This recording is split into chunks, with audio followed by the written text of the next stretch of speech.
Thanks for staying with us. The Senate calls for military base in Benue State. That's what we'll be looking at right now. They have urged the federal government to set up a permanent military base in Gwer West local government area of Benue State to improve security.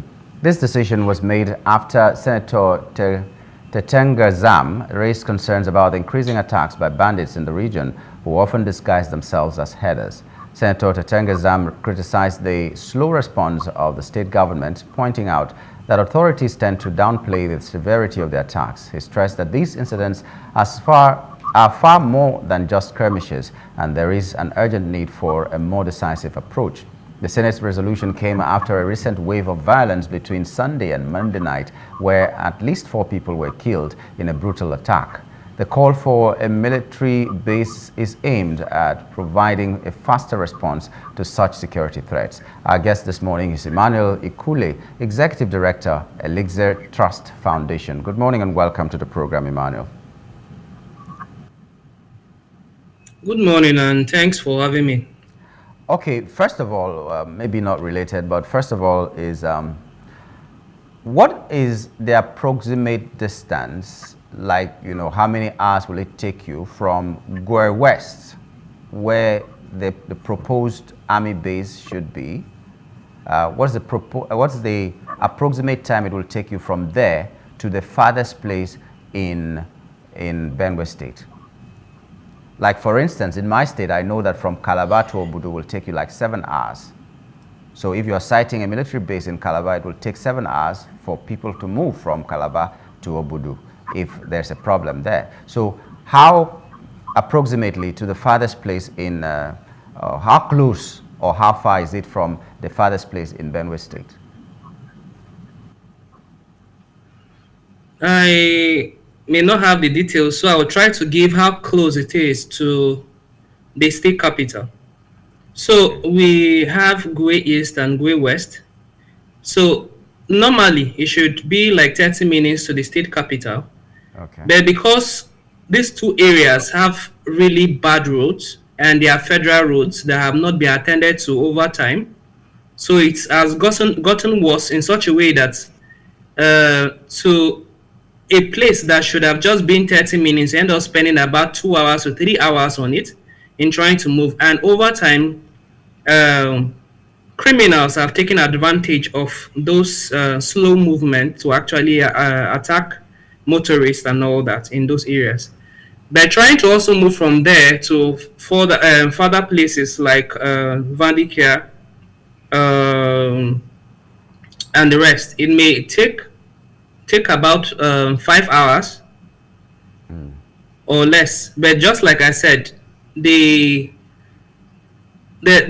state of bad roads have actually limited movement in a lot of areas. So before now, movement from Makurdi to places like Boko was like 45 minutes, but now it takes like 2 hours.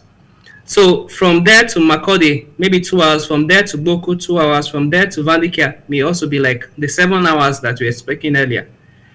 So there are a lot of things are also kind of exacerbating the already bad situation that we have. So despite the availability of criminals in such areas, you still have bad roads network also affecting this. Okay. Yeah, because maybe it will have some relevance in our discussion now. So the Senate has proposed that a military base is supposed to be sited in Benue State. So I was trying to see how important that will be when it comes to problems of security, solving problems of security. Maybe they are in Gwer West and there's a problem in Vandikia that you mentioned. That means it will take 5 hours to get there. Anyway, what is your take on this proposal by the Senate for a military base to be sited in that area? Do you think that is what will really give the Benue people the security that they need?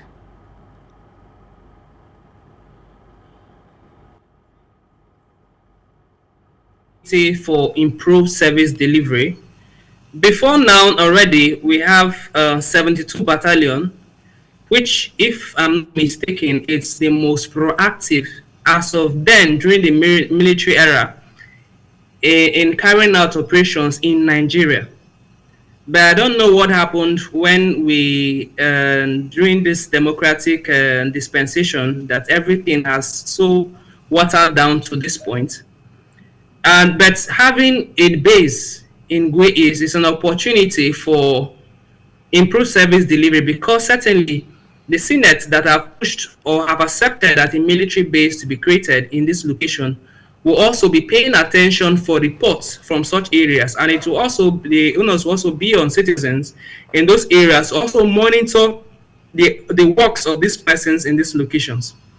I've been privileged to work in IDP camp, and the first persons that we actually enrolled or profiled to stay in this camp, I was privileged to be the person assigning them this room and profiling them when I work in Benue NGO network in Benue State.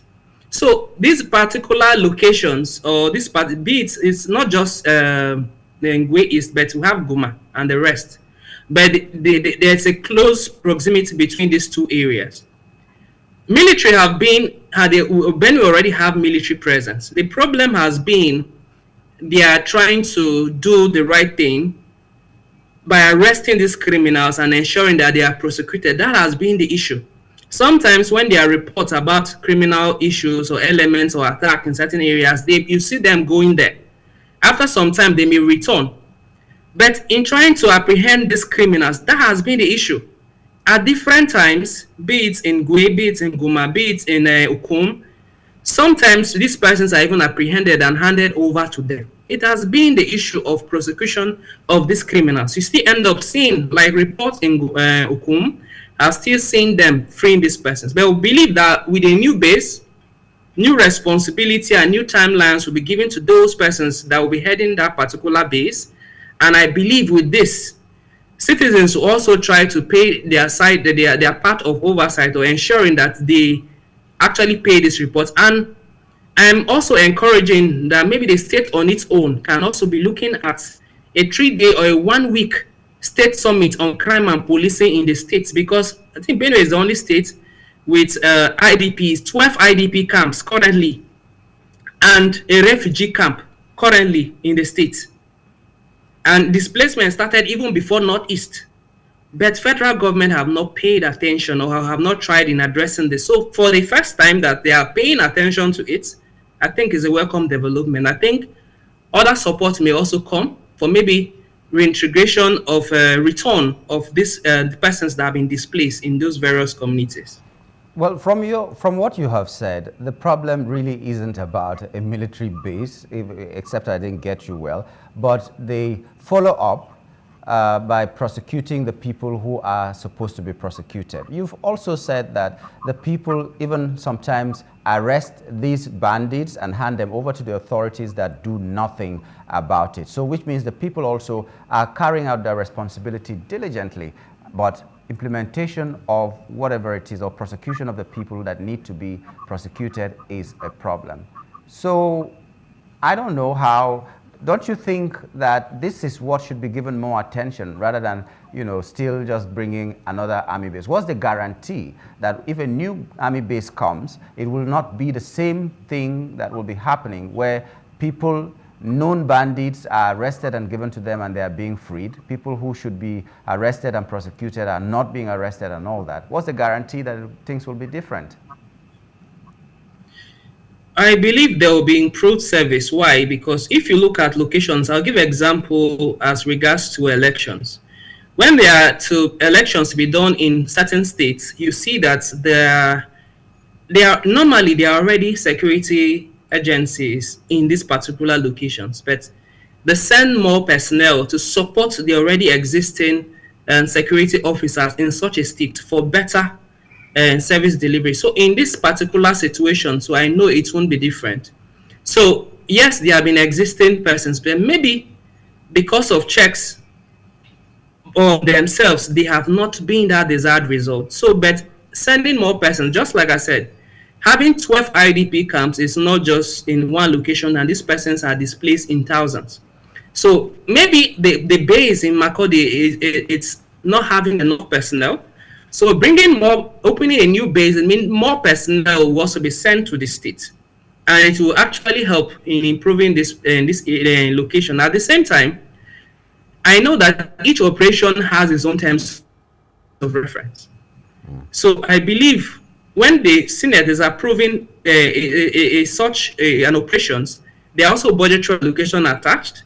There will also certainly be accountability over time to report these issues like this back to the Senate. Okay, so beyond just a military base, what would you like to see, decisively done by the federal government or the state government? Specifically, what would you want to see to improve the security situation in Benue State? So the first one, there's a crying need for political will, the willingness of the various governments, or should I say from the governor to the houses of assembly, paying attention to the needs or plight of the people. So for me, as I said earlier, there's crying need for at least a 3 days state summit on crime and policing in the state. And this will bring all political leaders within the state, bring all security agencies, the heads of all security agencies within the state, Ministry of Justice, the Chief Judge, the people, CSOs that are working within the civic space or human rights issues, for all these persons, be it religious and traditional rulers, to be present. And within this time, also work on, outline, make presentations on these different issues within the state. At the same time, also proffer solutions to it and have a work plan. It can be an action plan for the next 5 years, between now and at least 2030. It can be a short-term plan like that, and then ensure its implementation in totality with the stakeholders monitoring this implementation. At the same time, there have been issues already exacerbating this, like issues of unemployment for a long period of time. That can also, the government can also pay attention to this, because there have been also no recruitment for a long period of time in the state. That is also an issue that they have to also pay attention to. At the same time, there have been few or no independent media in the states. So most times they report what pleases the governor or the government in the state, to than general reportage of issues affecting the states generally. And this has also been another issue. And just like I said earlier also, the issue of people being in IDP camp for a long period of time. These persons were farmers predominantly. And the states or the cost of getting food products now, because these persons that were predominantly farmers and providing food to Nigeria, not just the states, their livelihood has been affected. So outside them, it is also affecting Nigeria. So the government on its own have to wake up, just like Senator Tatenge Zam also said earlier. There's need for everybody to be concerned. It's not just one person thing. And another crying need is for the judiciary to pay attention. Why is it so bad that from 2018, 1st of January 2018, that attacks happened at different times? Started 2015, but by 2018 that attacks happened and more persons were displaced, and Maytala came out that they were responsible for this attack. Till date, nobody has been held to account till date. So that is another aspect that the state government has to push through to ensure, and citizens within the state also have to wake up. You don't get tired because you have started efforts and they are not bearing fruit immediately. They can be seeds sown that tomorrow it may germinate to something that helps and at least the security situation in the state. Okay, so now that you've spoken to the government, I'd like you to talk to the people of Benue State as we wrap up, please. Okay, so these issues directly or indirectly affect citizens and affect us as members of Benue State. It's important that we all, be it those working in the civil society, those chiefs, traditional and religious leaders, you have a role to play directly or indirectly to the situation happening. A lot of persons have a finger like traditional rulers in some of these areas that they have collected some monies or thereabout at the same different times. It's time for you to wake up, for us to wake up to our work of oversight. Before military and police started policing communities, we already had people communities policing themselves? Can you work with those youth? Can you also collaborate with, have a synergy with policing officers to ensure that this security is possible? And where this also government recognize military law enforcement officers are not functioning or are working against the state, can you also be able to flag this? And some organizations like ours will readily be available, even if it means bringing other media houses to ensure that they capture the reality on ground and make people know about the situation. We can be able to support in those areas. So it's an encouragement that we all have a role to play. When you see something, speak something. Speak your truth. It's the time now. Before tomorrow, you won't have that voice again to talk to your people or work for the good of the state. All right. Because the state, Benue State, needs your help. So let us wake up and come out to speak for the good of the state and for the growth of the state, Okay. because the state is also dying.